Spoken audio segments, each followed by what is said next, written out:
নমস্কার, রসিমার ফ্যামিলিতে আপনাদের স্বাগত জানাই। এই যে দেখুন, প্রচুর ঠান্ডা পড়েছে। এই যে হাত মোজা, পা মোজা সব মানে কিনে নিয়ে এসেছে। আমরা তো জুতো পরি বাড়িতে, তবুও যেন আটকাচ্ছে না এরকম মনে হচ্ছে।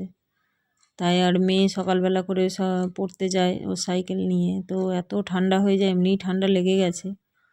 তার বাবাকে বললাম যে হাত মোজা নিয়ে আসো, সাইকেলে মানে হ্যান্ডেলগুলো এতই ঠান্ডা হয়ে যায়, হাত দেওয়া যায় না। ওই যে এইগুলো একদিন নিয়ে এসেছিলো, আবার এইগুলো নিয়ে এসছে একদিন। ছেলেরও হাত মোজা, ও ধরছে, ওরও তো সকালে স্কুল যায়, যার জন্য ওরও হাত মোজা নিয়ে মানে বাড়িতে ছিল, কিন্তু ওটা অনেকটা ছোট ছোট হয়ে গেছে, তা ওটা নিয়ে আসতে বললাম। এই যে দেখুন, আর এই যে একটুখানি ছেলেকে পড়াতে বসেছি। আর এটা আজকে মঙ্গলবার, মানে সংক্রান্তির পরের দিন, তাই আজকে একটুখানি ওই মটন বিরিয়ানি বানাবো। ঘরে অ্যাকচুয়ালি বিরিয়ানি তো কমই হয়, আপনারা দেখেছেন, কিনে নিয়ে এসে খাওয়া হয়। তো আজকে একটু ইচ্ছে হলো যে ঘরে ওই মটন বিরিয়ানি, মটন আন্ডা বিরিয়ানি বানাবো। তাই একটুখানি ছেলেকে পড়িয়ে নিই, তারপরে বসে যাব। আর একটা দেখুন, এটা শেয়ার করব করে ভুলে গেছিলাম। আমাদের একটা সামনেই বিয়ে বাড়ি আছে, আর কার্ডটা এত সুন্দর ডিজাইন করা, তো সেই জন্য আপনাদের সঙ্গে শেয়ার করলাম। খুব সুন্দর দেখতে কার্ডটা। আর বিয়ে বলতে এটা রিসেপশানের মানে খাওয়া দাওয়া। ওটা হচ্ছে আমার ছেলের যে গানের আন্টি আসে গান শেখাতে, ওনার ছেলের বিয়ে 22 তারিখ, আর 24 তারিখ রিসেপশান। তো রিসেপশানে আমাদের মানে আমন্ত্রিত আমরা, তো সেদিন যাব। আর কার্ডটা এত সুন্দর, আমার খুব ভালো লেগেছে। মানে আমি অনেক কার্ড দেখেছি, কিন্তু এত সুন্দর কার্ডটা, সেই জন্য আপনাদের সঙ্গে শেয়ার করলাম। তো যাই হোক, আর এই ঠান্ডায় বিয়ে বাড়ি জানি না কি হবে, যা ঠান্ডা পড়েছে। এই যে চাল টাল ধুয়ে নিয়েছি, জলও বসিয়ে দিয়েছি, জলও হালকা গরম হয়ে গেছে। চালের মধ্যে সব এলাচ, দালচিনি আর ওই দিয়ে দিয়েছি লবঙ্গ। আর চালটা আধ ঘন্টা আমি ভিজিয়ে রেখেছিলাম, বাসমতি রাইস। তো এবারে চালটাকে ফুটিয়ে নেব। আর এইদিকে এই যে যেহেতু বিরিয়ানি হবে, তাই আলুগুলো একটু বড় বড় করেই কেটেছি। আর এই যে ডিম ছাড়িয়ে নিয়েছি, আর এই যে সব মশলা টশলা করে দিয়েছি। আর অ্যাকচুয়ালি রান্নাটা আমার হাজব্যান্ড করবে, ওই যে ও করছে, ও বলছে আমাকে দেখাবে না। আর অ্যাকচুয়ালি সত্যি কথা বলতে আমাদের ঘরে ছেলেরা সব, তো আগেও অনেকবার বলেছি, রান্না টান্না খুবই ভালো পারে। তো আমি এমনি ভাত টাতগুলো সব বানিয়ে রেখেছিলাম, সব এমনি জোগাড় যন্ত্র করছিলাম। তো ও এসে গেছে বলে আমি বললাম যে তুমিই রান্নাটা করো। আর মাংসটা খুব ভালো রান্না করতেও পারে, আমিও পারি, মনে হয় যেন আমারটা অতটা ভালো হয় না।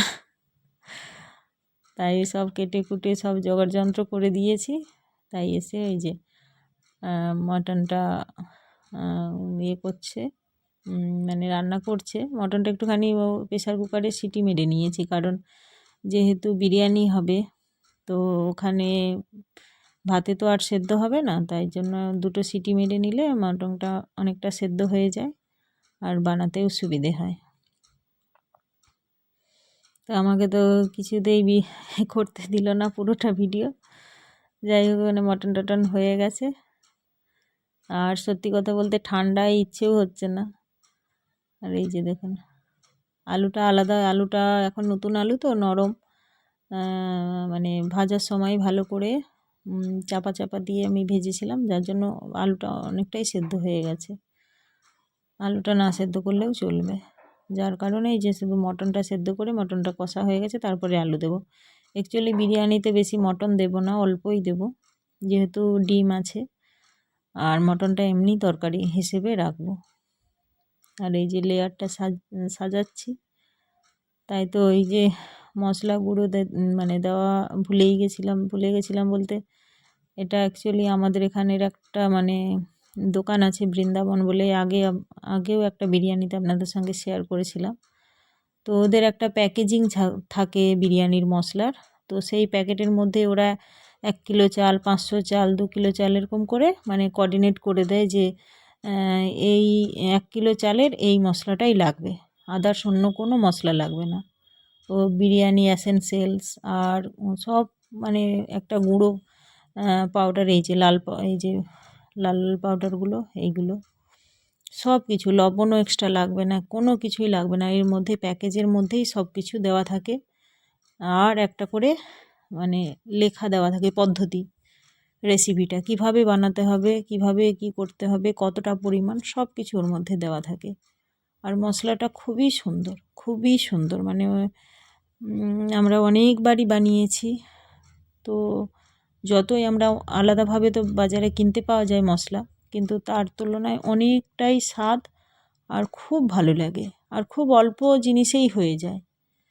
হ্যাঁ, আতর কাওড়ার জল এটা ওটা কোনো কিছুই লাগে না, সব ওর মধ্যেই সব কিভাবে জানি না বানানো থাকে। এই যে বিরিয়ানি এসেনশিয়ালটা একটু এতে দুধের মধ্যে মিশিয়ে নিয়েছিলাম, ওর মধ্যে করে দিয়ে দেবো। তারপরে যে ঘি মাঝখানে দেওয়া হয়নি, তাই ঘিটা একটুখানি বেশি করে দিতে হবে। আর ঘিটা জমে গেছে, একটুখানি গরম করে নিলে ভালো হতো।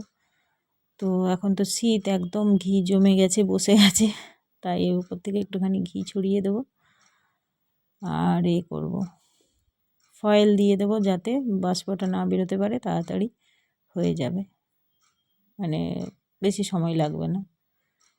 আর এই মশলাটা অ্যাকচুয়ালি এটা ভাত হয়ে যাওয়ার পরে ভাত ঠান্ডা করে ওটা মিশিয়ে নিতে হতো, তো যেহেতু মেশানো হয়নি, তো সেই জন্য বেশি করে আমাকে মানে মাখিয়ে দিতে হচ্ছে। আর ওর মধ্যেই লবণ টবণ সবই দেওয়া থাকে, এক্সট্রা করে কোনো কিছু দেওয়ার প্রয়োজন হয় না। আর খুব সুন্দর বিরিয়ানিটা হয়েছিল, গোটা ঘর ম করছিল গন্ধে, আর সবাই খেয়ে তৃপ্তি পেয়েছি। তৃপ্তি বলতে আমার এমনি ছেলেমেয়েরা বিরিয়ানি খুবই ভালোবাসে, ছেলেমেয়ে শুধু নয়, আমিও খেতে ভালোবাসি। তো কেনা বিরিয়ানি হলে খুব একটা বেশি খেতে পারি না, কিন্তু বাড়িরটা অনেকটাই খাওয়া যায় বা হেলদি হয়, খুবই ভালো মানে হয়েছিল বিরিয়ানিটা। এই যে আমি ঘিটা দিয়ে দিচ্ছি, ঘিটা যেহেতু জমে আছে সেই জন্য একটুখানি বেশি করেই দেবো, কারণ তলায় ঘি দেওয়া হয়নি, একদম প্রথমে দেওয়া হয়েছিল ঘি, ঘি দিয়ে রাইস দিয়েছিলাম, তো সেই জন্য মাঝখানে কোনো ঘি দেওয়া হয়নি, যার জন্য একটুখানি বেশি ঘি দিলাম। আর এই যে ফয়েলটা দিয়ে দিলাম, যাতে এর ঢাকনা আছে, কিন্তু ফয়েলটা দিয়ে দিলে কি হয়, একদম মানে হাওয়াটা একদম বেরোয় না, বা ওর যে বিরিয়ানির যে গন্ধ স্মেলগুলো ওগুলোও বাইরে বেরিয়ে আসে না, আর খুব তাড়াতাড়ি মানে হয়ে যায়। আর এইটা একটা তাবার মধ্যে বসিয়ে দেবো টেচকিটা। এই যে বিরিয়ানি হয়ে গেছে, আর এই তরকারিটা আলাদাভাবে এর জন্য রাখলাম, বিরিয়ানি মানে মাংসটা দিয়েছি, বিরিয়ানিটা আলাদাভাবে এর জন্য মাংসটা রাখলাম। তো সাদা ভাতও অল্প করা হয়েছে, কারণ আমার হাজব্যান্ডের জন্য, যার জন্য ও খাবে। তারপরে হলো যে শুকনো মাংসটা সবাই আবার পছন্দ করে না, যার জন্য একটুখানি মানে মাংস এমনি রাখা হলো, এর মধ্যেও দেওয়া আছে, অল্প দেওয়া আছে। আর সত্যি কথা বলতে এত ঠান্ডা পড়েছে, এত ঠান্ডা পড়েছে, আর কি বলবো। এই যে বিরিয়ানি রেডি, গন্ধ তো খুবই ভালো গন্ধ বেরিয়েছে। আর এটা যেহেতু মানে মিক্স করা হয়নি, কালারটাও দেখুন, কোনো কালার কিন্তু ছিল না, শুধু ওই দুধের মধ্যে ওই মানে বিরিয়ানি এসেনশিয়াল